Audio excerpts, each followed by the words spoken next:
afternoon all, and I'd like to welcome you to this July Armchair Travel event about architecture and what this tells us about Russia. I'm Claire Baxter, the Alumni Engagement Coordinator, who is responsible for running of the travel programme here in Cambridge. I'd also like to take this opportunity to introduce my colleague Kate Suarez, who's hiding in the background this evening. Kate is the Alumni Engagement Manager at Oxford. This afternoon's event is hosted by Distant Horizons, one of our longest standing partners in the Alumni Travel Programme. And we're delighted to welcome Professor Alexei Leporc, who has joined us live from Russia this evening. Thank you. Just to remind you all of our armchair travel events are recorded, including this afternoon. And if you've missed any of the 8 events we've previously held, these can be found on both the Oxford and Cambridge Alumni website under the event section. I'd now like to hand over to Daniel Moore from Distant Horizons. Oh, hello, everybody. My name's Daniel Moore, as Claire has kindly mentioned. I help manage the cultural travel company, Distant Horizons. We organise scholar-led journeys to all parts of Asia, Europe and Africa. We try and specialise in lesser visited destinations, and we try and add sort of extra special experiences to give the traveller the chance to really get under the skin of a journey to a particular country or region. This might involve things like lectures from local politicians, academics, journalists, etc. We also try and organise private visits to art collections, meals in private homes, and wine and food tastings.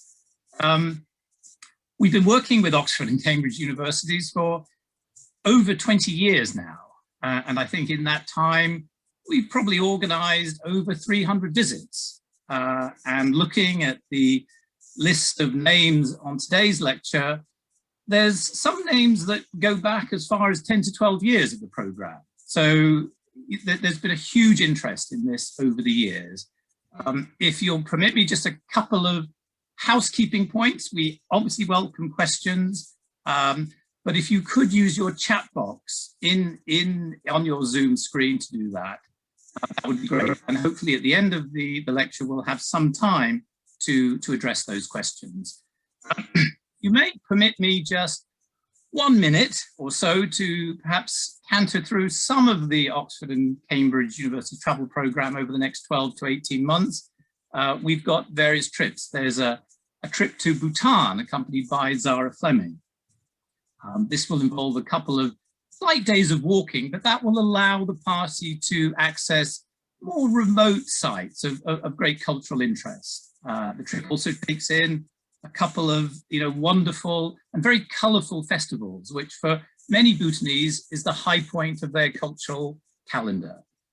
We have a journey to Japan in September of next year. That's accompanied by Professor Jay Lewis of Oxford University. And that will take in the main sites and cultural experiences of Japan's main island, Honshu Island. In the spring, we have a journey accompanied by Professor Charles Melville of Cambridge University to Central Asia, and in particular Uzbekistan and Turkmenistan. This traces a fascinating route through some of the fabled medieval cities of Samarkand, Bukhara and Khiva.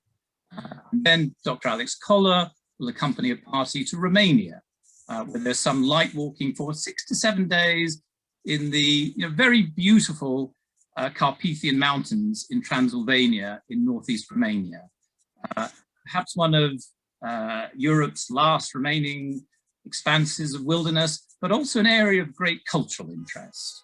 And finally, and of course, we have a visit to St. Petersburg, which will be accompanied by Professor Leporc. You don't need to advertise the city, but one thing we try and do is organise the visit for the winter months, when the crowds are gone, the museums and galleries are delightfully empty, and the vodka comes out, the theatres are open, the fur comes out, maybe fake fur more these days, but it has a very Russian feel to it, and has been a trip we've been organising for many years.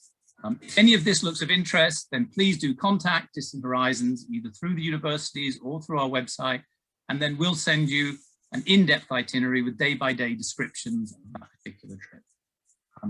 It only really remains for me to hand over now to Professor Leporc, who's the curator of Western European art at the Hermitage Museum in St. Petersburg, but also professor of Western European art and architecture at St. Petersburg Europe University. So it's really over to Professor Leporc now to tell us, what does architecture tell us about the Russians? Good afternoon. Thank you so much for this invitation. Many thanks to Claire and Kate for inviting, and many thanks to Daniel for this introduction.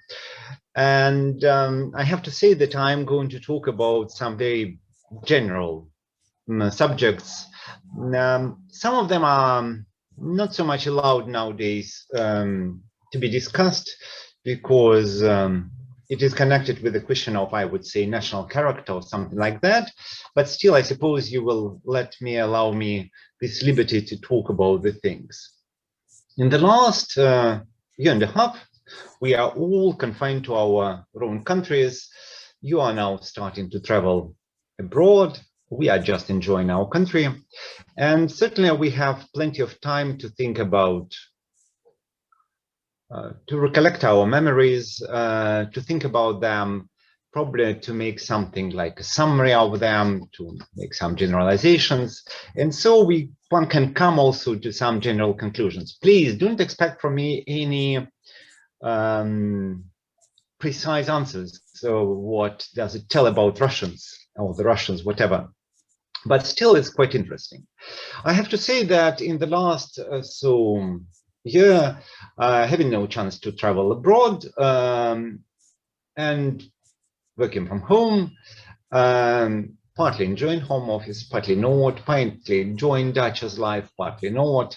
I had a chance also to travel in Russia, and it was bringing different impressions, different visions of what is Russian culture, art, history, and architecture certainly plays an extremely important role in all these aspects. Because, for example, when you travel in Russia, you can understand perfectly well the economic history of Russia, much more than in your country, because you can see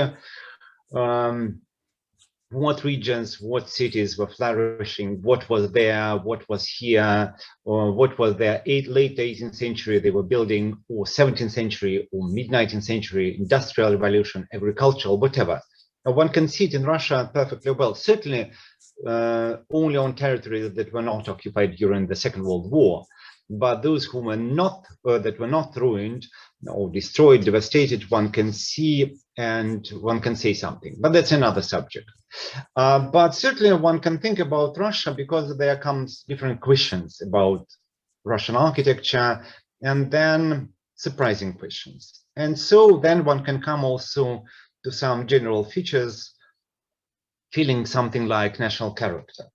And I suppose that's quite tempting for us to try to find national character. Please understand me. I don't want to be politically incorrect when I am saying that, but sometimes one can feel it.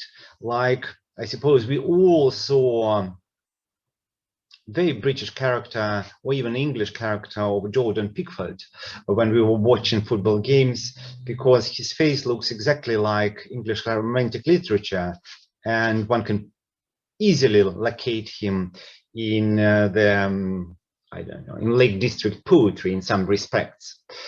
It doesn't make sentiments on the face of Bukayo Saka less telling us than that. I don't want to say that, but just you understand what I mean. And the same comes about Russia. When one thinks about Russian architecture, one comes to different ideas, thoughts, etc. And in fact, I'm going to show you just several slides about several aspects of Russian architecture that become so visible when you try to concentrate on them, when you try to make some categories about them. And so I hope you can see my slides now. Yes? Hope so. Yeah, thanks so much. And so I will start just from one example.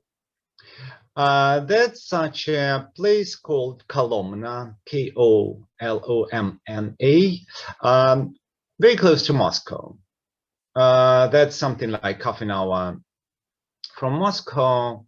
That is perfectly kept now, and it is like such a souvenir shop on itself. It looks even more nearly as I would say as sweet shops, because that's impeccably cleaned.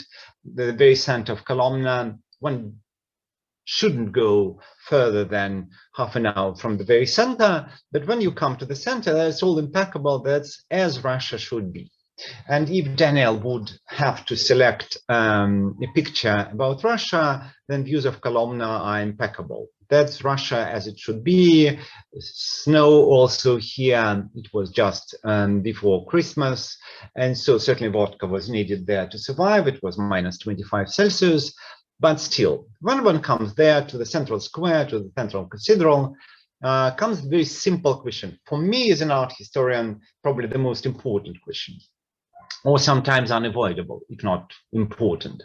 I look at this cathedral that you see on screen, I look at this belfry, and then come the question, when was it built? And if I judge it by normal logical standards, I would say this cathedral should be built something like late 15th century. I will explain you later why. And then to my great surprise, I discover that not, it is totally different.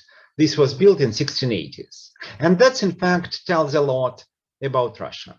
You look at this Domitian Cathedral and it immediately reminds on the Domitian Cathedral in Moscow, with the only difference that the slopes should be so rounded.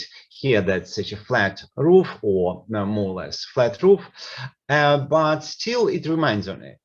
And one thinks about this cathedral and one is surprised. And that's in fact one such a major feature that one can see about old Russian architecture. It's an extreme continuity, and in fact it is such canonic forms that remain for centuries. That's why it is very hard to date the building. We will come back to this Domitian Cathedral in Moscow Kremlin that's now on screen, but just to show examples that show you that times could be different, but the pattern, the prototype is the same, and it remains like it was. For example, the next one is another city not too far from Moscow. That's the city of Rostov. And you look at the cathedral and you can immediately say, that's it, the prototype is the same, especially this armature belt that reminds on that even more than all the difference. Only the shape of the roof is slightly different. Or there are the famous Trinity Sergius Lavra outside of Moscow. You look at the cathedral, and in fact, to recognize it, one should always remember just these onion domes. All the rest looks exactly like that mentioned prototype. Or further on, in Moscow, there is a famous Novodevichy monastery, especially famous because of the cemetery right next to it, where also politicians and celebrities are buried, etc. But still, the cathedral is exactly the same, and the time is 1524-26. So in Moscow, late 15th century, in Rostov, early 16th century, in that Lavra, late 16th century, here, early 16th century, or you look at the cathedral in the city of Suzdal, also early 16th century, or you look at this monumental St. Sophia Cathedral in the city of Vologda, and we had several tours to this north of Russia, and that immediately reminds on the mission in Moscow, and that's late 16th century, that's 1568, 1570. And that's in fact, as you can imagine, I can multiply this row of examples and just showing them back to you some again. But in fact, that tells a lot. That form is completely canonic, it remains, and one doesn't change it. It was, it is, it remains like that, no changes are allowed. And that's, by the way, certainly, as you can imagine, says a lot about Russia and the Russians. And by the way, if you're interested, and for example, if you start to Google contemporary Russian churches, you will find dozens of examples that follow this prototype. And no liberties are allowed. You cannot find anything similar to, let's say, Manchester Cathedral or Millennium Church in Rome, something very modern. Nothing of that kind. It remains always the same. It should be the same. It stays as it is, so to say, forever. That's such an extreme continuity in all respects. Certainly it has, it's once again Vologda on screen. And now we come back to Moscow, this Domitian Cathedral. And that's in fact quite interesting that this prototype was chosen. In fact, that's also, by the way, a very interesting story on itself, that despite it is taken by Russians as such a major prototype that should exist forever, it was built, by the way, by an Italian, Aristotele Fioravante, who came to Moscow in 1470s, invited by Moscow Grand Prince Ivan III. Because Russians started to build the previous cathedral, it collapsed. And so then he was invited to build this new one. And in fact, Aristotele Fioravante had to teach Russians how to make bricks, thin and light, how to make vaults. And by the way, these are the widest range of vaults that was ever built in Russia. And it looks like such a pattern-like church of the kind that we are talking about. But by the way, when you look at it and we look at these walls, you immediately see these architecture bells of these small columns that could remind you of Romanesque architecture. And in fact, it should remind you on that. Because when Ivan III invited this architect, Aristotele Fioravante, it was quite intentional that he told him that architects should look at this Domitian Cathedral in the city of Vladimir in Russia. Just one important fact, two important facts probably about Ivan III. He was the first great prince of Russia, not yet Tsar. Tsar came much later at the time of Ivan the Terrible. But from 1485, he became Grand Prince. He married the niece of the last Byzantine emperor, Sophia Paleolog, and he invited Italians to build in Russia. And he told this Aristotele Fioravante that he should look at this cathedral in Vladimir. And in fact, there was a very famous story that happened at that moment, because when Fioravante came to Vladimir to look at it, he said a famous phrase that remained in history. He said, built by ours, by our Italian architects.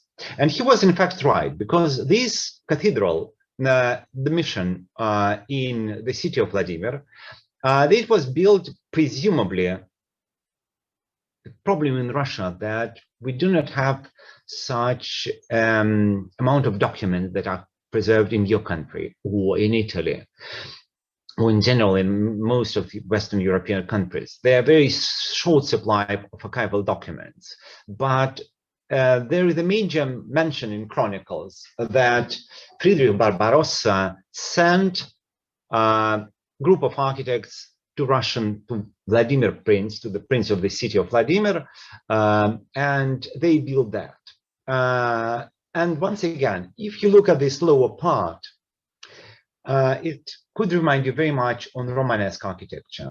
Just concentrate on the lower part. Do not think about the cupolas right now.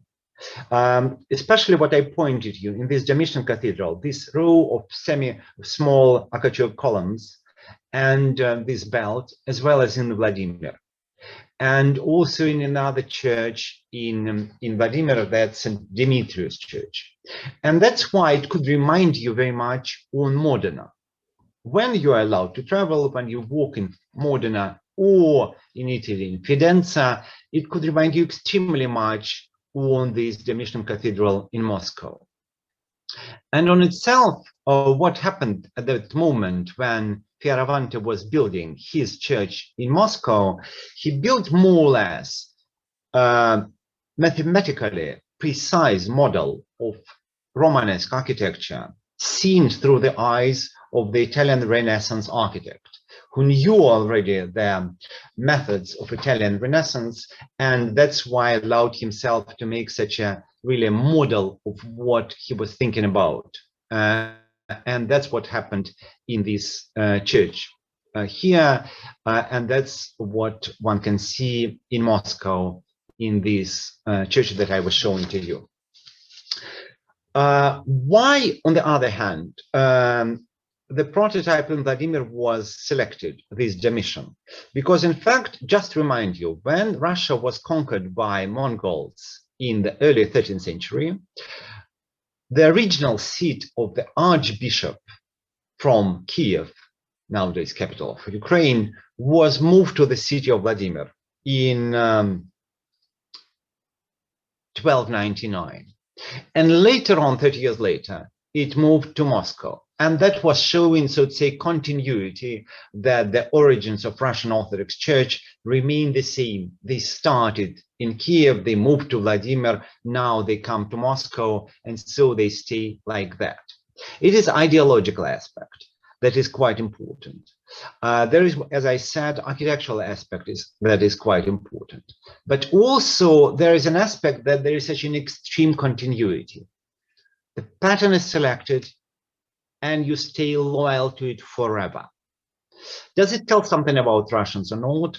That is the question that you can answer yourself. And that's, by the way, another church of this late 12th century, presumably built by Italians, the Church of Intercession on the River Nerl, also in Vladimir, and also just make such a very simple experiment, cover the onion dome, and you can see the Romanesque lower part impeccably well. Good. Next. As I said at the very beginning, so when we look at this view that was original of the city of Kolomna, you can see the cathedral that is very canonic, very as it should be. And then you can see this hipped roof belfry. That is in fact extremely typical for Russia. For example, one of the, that's just this hipped roof built very late 17th century. It is certainly not the first one. That's why it is impossible to date it, because there are dozens, if not hundreds, of them in Russia. But it is, if you look at this, one of the most famous Russian landscapes of such a painter, Savrasov, painted in 1870s, such an iconic Russian landscape. You can see the very similar belfry with this hipped roof there. It is absolute. It is like something that should remind you it is Russia. And in this respect, Savrasov was certainly following the prototype of Constable, because even in some paintings that look like nature, we can see that it reminds us on Salisbury Cathedral.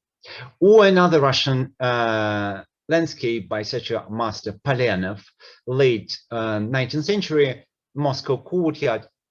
Again, we can see the same hipped roof belfry as mentioned, because that's such something absolutely canonical.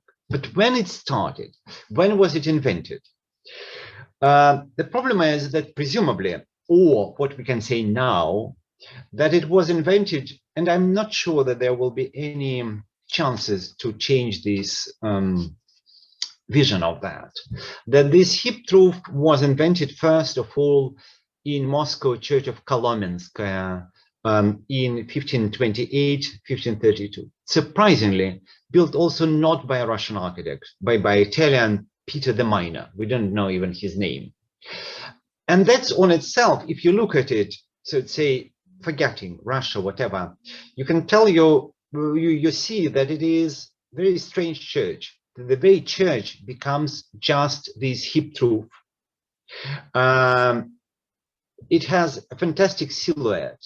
And in fact, it's interesting that at the same time, another Italian, or probably the same one, very close from there, also in Kolomenskoye, in the place called Yakovo, but there's also a district of Moscow nowadays, was building this church, beheading of St. John the Baptist, and making it just one more or less column. Because if you look at the central part, you immediately can see that it looks like columns, modified, strange, but certainly this type of Kolomenskoye became the prototype for all. Probably, certainly, it's impossible to exclude that there were some wooden prototypes for that. But sadly, as it happened with wooden buildings, timber-built buildings, they didn't survive in Russia earlier than 16th century. And that's why this stone-built church in Kolomenskoye remains the major one. And that's really pure Russian invention. But once again, invented, and then it lasts more or less forever, because that has certain fantastic silhouette.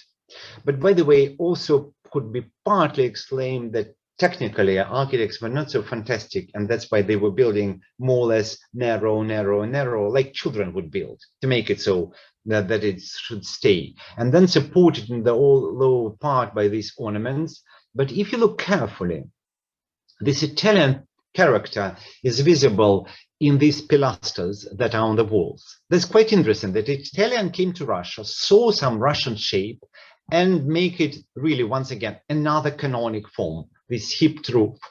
It should be like that, and it stays like that. Certainly, if it is such a fantastic invention, one would expect development. But that is really, once again, surprising in Russia. One stays loyal to that.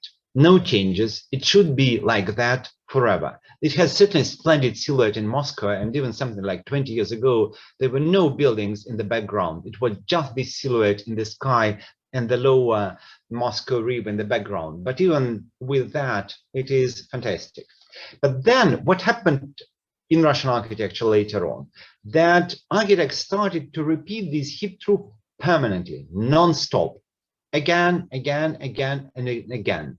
And so, for example, there is such a church in the city of Uglich, you would pronounce it Uglich, not far from Moscow on the Volga River, built in 1628, that it has 3 of these hipped roofs. But only the central one is functional. 2 on the sides are purely decorative. And that's in fact also one of the things that become to the next feature. The next feature is making ornament out of invention. For example, if you look at this famous church that for many is the quintessentially Russian church, that's St. Basil on the Red Square, built in the mid of the 16th century, 1555, 1561. If you just make such an imaginary analysis of it, or you can see that in the center of it is the same hipped roof church surrounded by 4, originally 4 lower ones, and then another 4 ones, so that it makes it such a multiple combination and this very bizarre silhouette. Bizarre silhouette to the extreme that many of us would consider it Persian, Indian, or whatever. By the way, just to remind you that when Brighton Pavilion by John Nash was opened in 1810s, it is known that one of the visitors, the wife of the Russian ambassador, Prince Levin, when she looked at Brighton Pavilion, she said, "Ah, it looks so Persian, like St. Basil in Moscow." And that says also a lot, because the combination of these many elements makes it for us something very oriental. Also, by the way, with a hipped roof on the side. In the center, big one, and minor one on the side. And if you look at all these ornaments, we can say, yes, really, that's multiplication of ornaments that exist in architecture, patterns. Some of them can even look Gothic.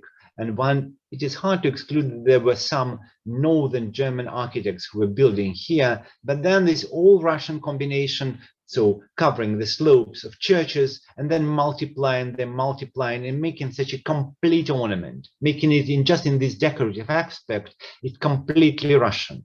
Because as you can imagine, inside church is tiny.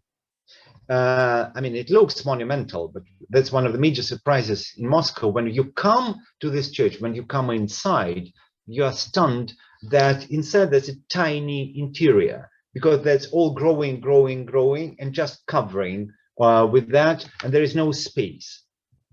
It's even more astonishing, by the way, in general, when you think that Eastern Christian architecture, in fact, renovated or refreshed or brought new experience to the temple architecture by Saint Hagia Sophia in Constantinople in the 6th century. Western Basilica was replaced with a huge cupola church, but in Russia, it never existed. There was no innovation in the way how to make the big space, etc. Also, by the way, this kind of ornamentation, just coming back to this late 12th century church that we saw, and just see what happened later on. Early 15th century, around Moscow, they make the same silhouette, but added with this double row of this, that is called, of these slopes, and this one are kokoshniki. That's Russian, such a head cover, such a kind of Russian tiara that is covering completely. And for example, in Annunciation Cathedral in Moscow, Kremlin, late 15th century, it becomes such a completely ornamental, just covering all this part, ornament that dominates. Or, for example, this church of the icon of Our Lady of Kazan on the Red Square, that's 1620s, that's completely just ornaments, as you can see, just covering it all with ornaments, and we can see that's why it looks for us so oriental. Or there is such a famous church in Moscow now, as you can imagine, especially famous, the Church of the Domitian, of the Nativity of the Virgin in Putinki. This, so just it showed that this name was quite important also in the previous times of the mid-16th century. And here there's several of these heaped roofs that become ornament. But just for example, if you look at these minor ones, not the central one, but these lower ones, they are completely brick inside. There are no walls, no windows, no light coming in. They're just completely ornament out of brick. And even when you look at Kremlin, and I can imagine that it can remind you on the words by famous British poet who wrote centuries ago, high on the throne of royal state, Putin exalted sat by merit raised to that good eminence, just about this Kremlin. But even Kremlin, originally, its walls didn't have this decoration of the towers. They were all originally like in the city of Kolomna, also late 15th century, because it was all, that's also Kolomna, because it was all built by Italians. That's, by the way, Castello Sforzesco in Milan. And again, Milan, and it was like that originally, but then in the 17th century, they all got this ornamental decoration of this tower because they were not functional. That was such a purest decoration. And by the way, if you look at this St. Saviour Tower, some of you remember still that were so Politburo gates, and also for our eternal president, these are the gates. But on top of it, these are the ornaments built, by the way, by English architect Christopher Helloway in 1620s. And it could remind you on Hardwick Hall. Just look at these ornaments and just imagine them, make them white on the wooden, on the stone part. And that's exactly the idea like there, but all ornamental. And when finally the Russians, late 17th century, got all Western pattern books with ornaments on architecture, they started to build such buildings that were still completely canonical in their shape, but covered with all the ornaments. That's such a chapel in the Trinity Sergius Lavra outside of Moscow, completely covered with ornaments, because that's passion for extreme ornamentation.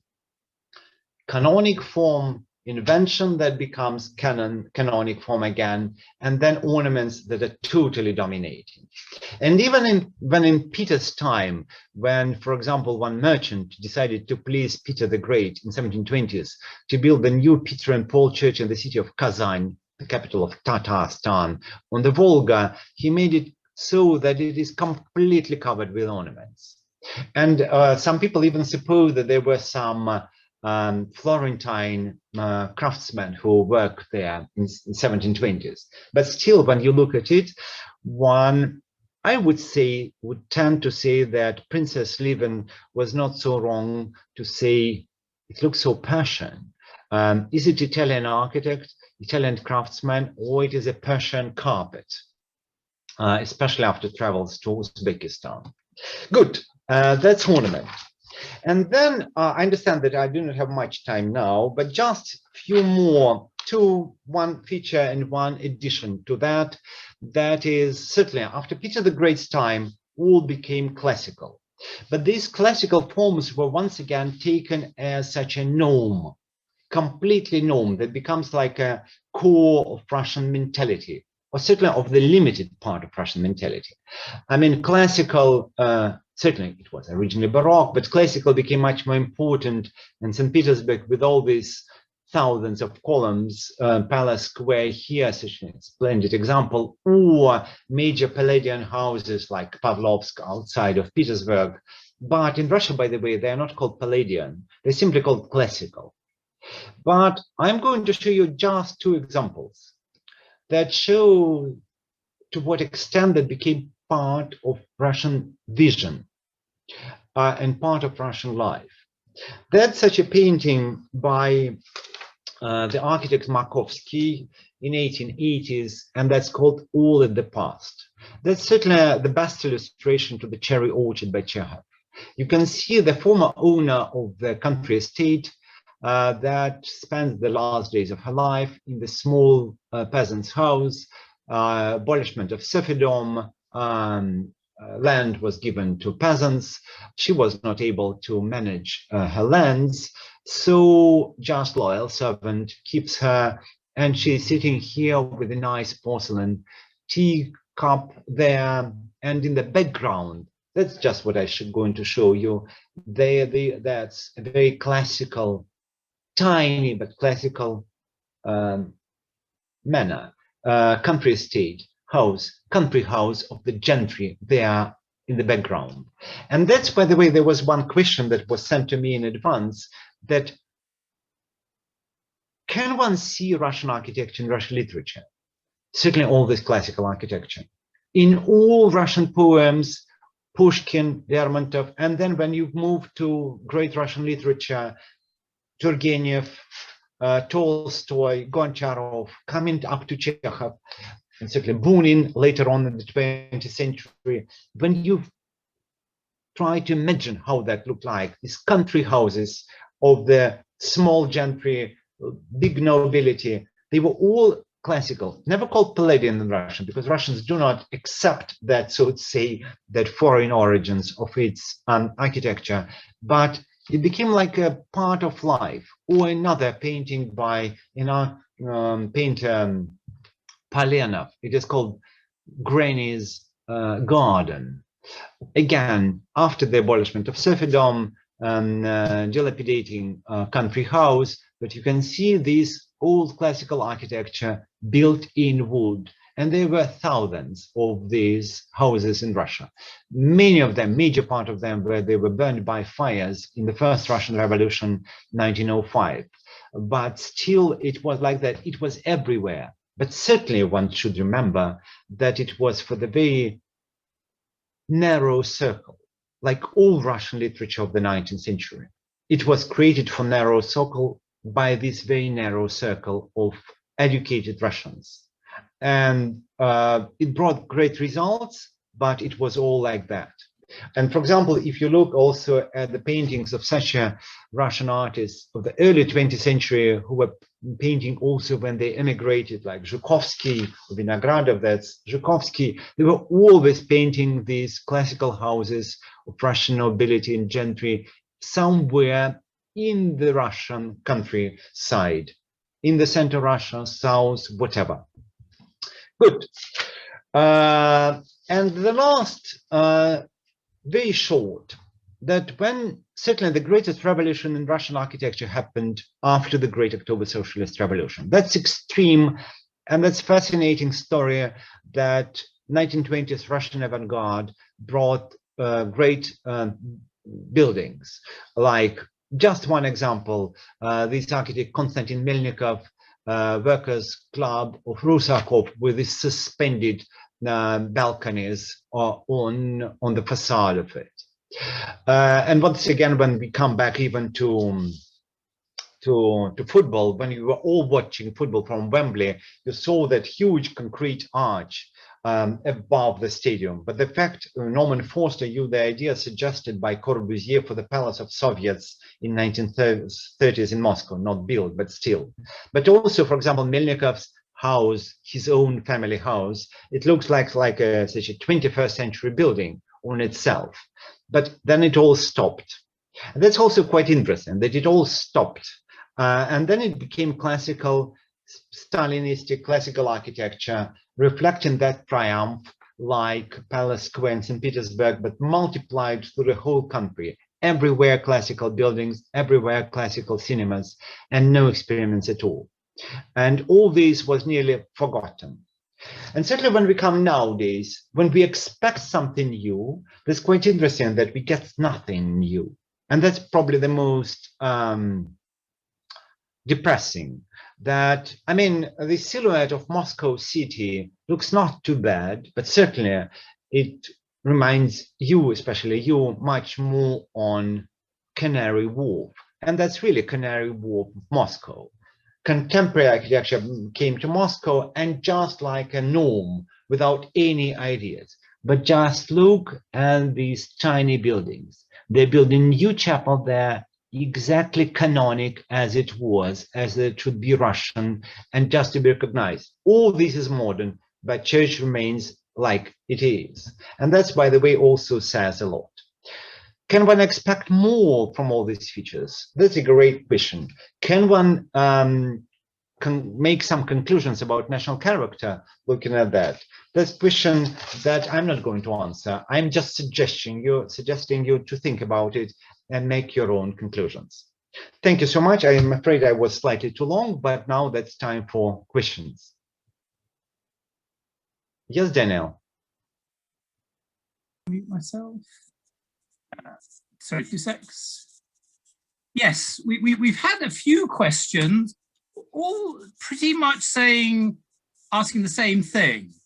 So if I can paraphrase one, which was, how does architecture differ in the various parts of Russia, but more in comparison with the former Russian Empire, with particular reference to Ukraine in one question? So I suppose it's comparing Russian architecture with other countries that were formerly of Russian influence. Yeah, certainly. That's a very good question. But you see, there's certainly a difference. And question about Ukraine is especially fascinating, because you remember that utterly ornamented chapel that I showed in the Lavra, completely covered columns, etc. In fact, one of the major influences to change Russian architecture late 17th century was coming from Ukraine, Ukrainian Polish influences, because Ukraine was part of Poland. I mean, half of it until mid 17th century, and certainly Ukraine was much more open to the Western influences, unlike Russia. And many of the influences came just from that. Probably also Western pattern books came through Ukraine, and all this rich ornamentation coming up to iconostasis of Peter and Paul Cathedral in Petersburg. That's all was done by Ukrainians, and Ukrainian contribution was extremely important. That's a subject for a special separate talk, as you can imagine, but that's an interesting question, because certainly when it became part of Russian Empire, then it partly stopped it partly stopped it developing its features as they were. In the other parts of Russian Empire, when they were becoming empire in the 19th century, like let's say Central Asia or Caucasus, they were all getting the same classical architecture or same brick buildings like in the 19th century. And it is up to even former parts of Russian Empire, like if you would go to Kars in Turkey, that was Russian for less than 100 years. All barracks, all administration buildings, they are all classical, and that could remind you of Russian provincial city. Russian provincial cities are also quite an interesting subject on itself, differences, minor one you can find, but in the 19th century not such a major differences that you could say that they are so important. In the 17th century surprisingly more, because some of the rich merchants, for example, like Stroganov in the north of Russia, they were building something different, Golitsyn, Narishkin. But then in the 18th century it was all disappeared. It became much more so homogeneous architecture throughout the whole Russian Empire. Partly pity, but coming back to Ukraine, Ukraine is a special story. It's a beginning. It's certainly extremely important for old Russian architecture and for influence,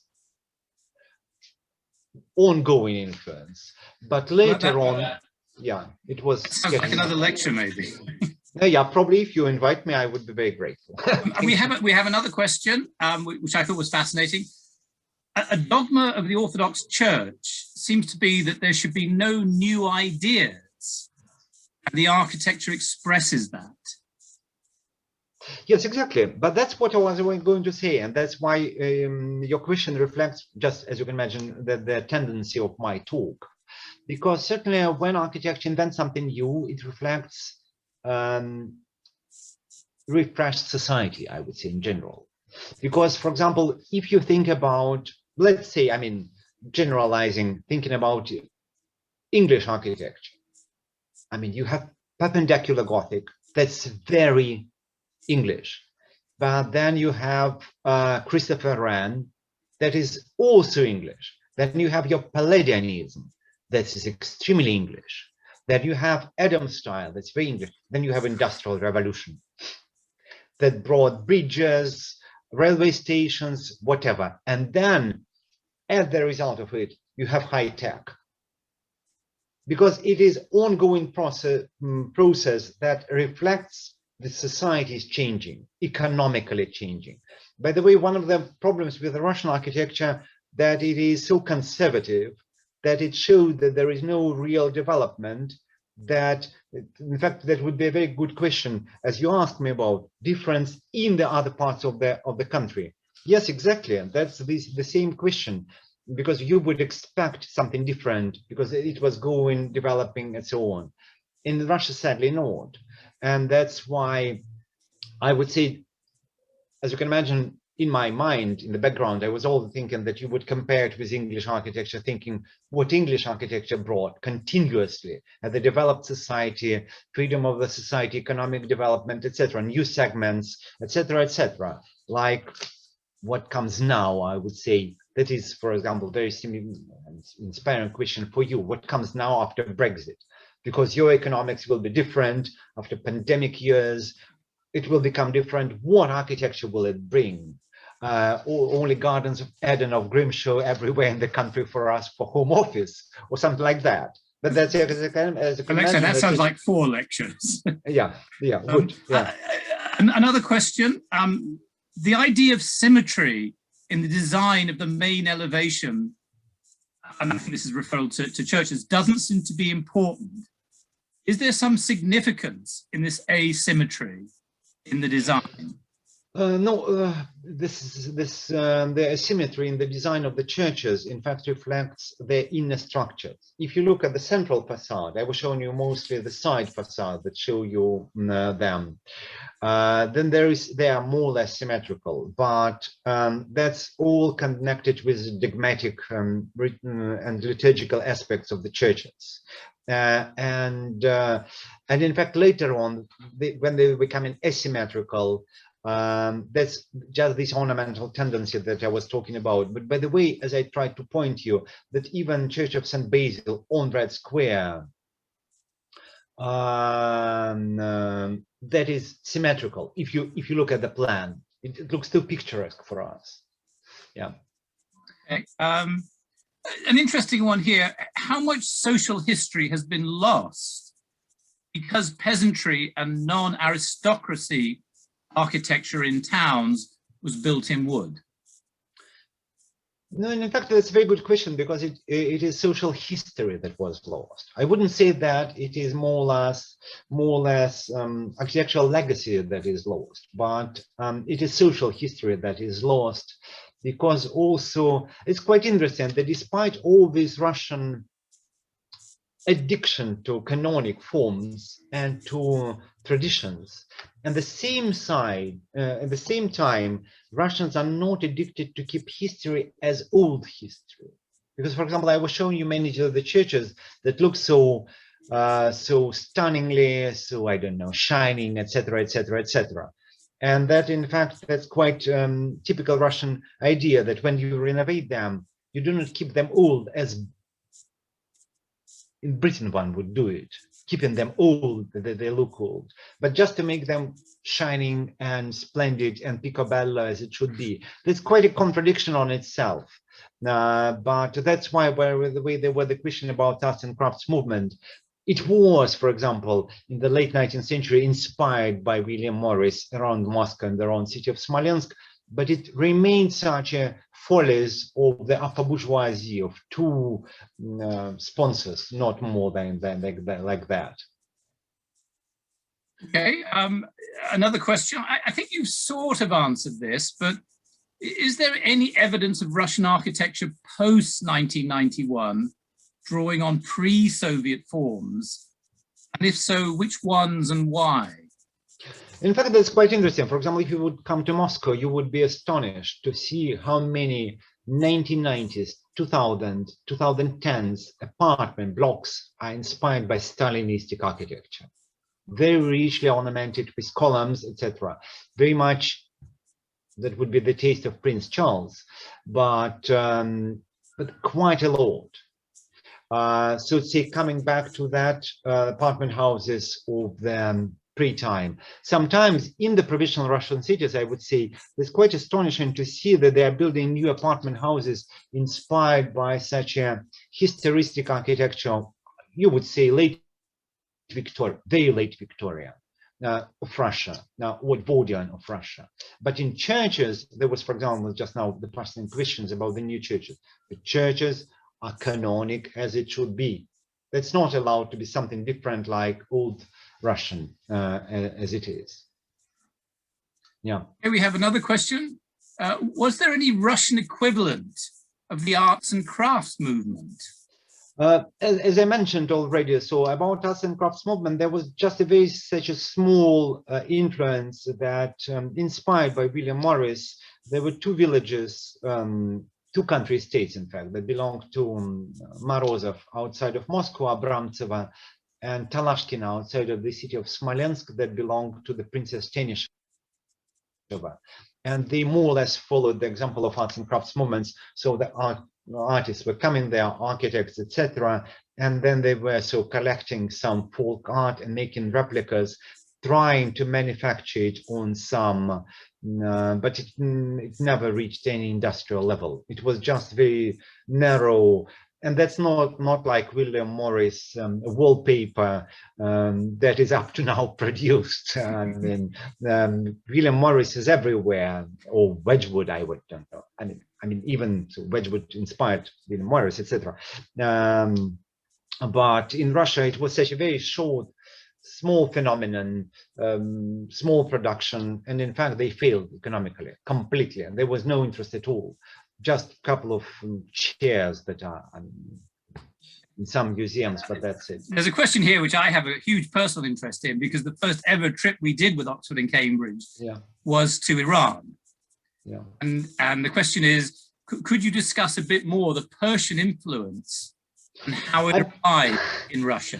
I understand your idea, but certainly that's a very far. In fact,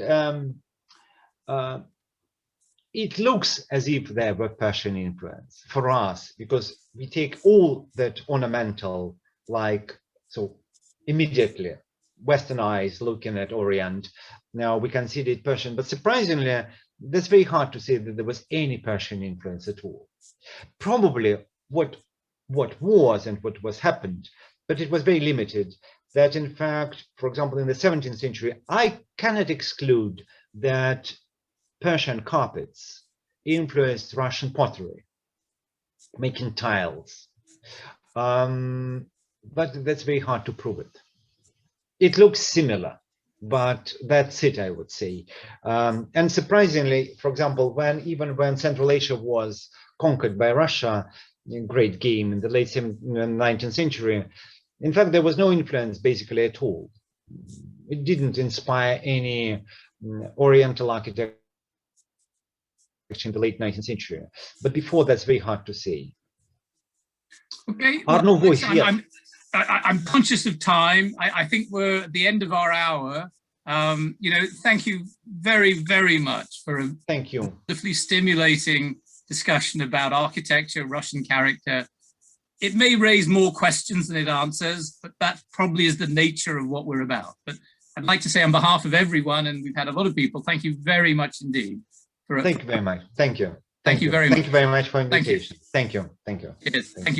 Okay.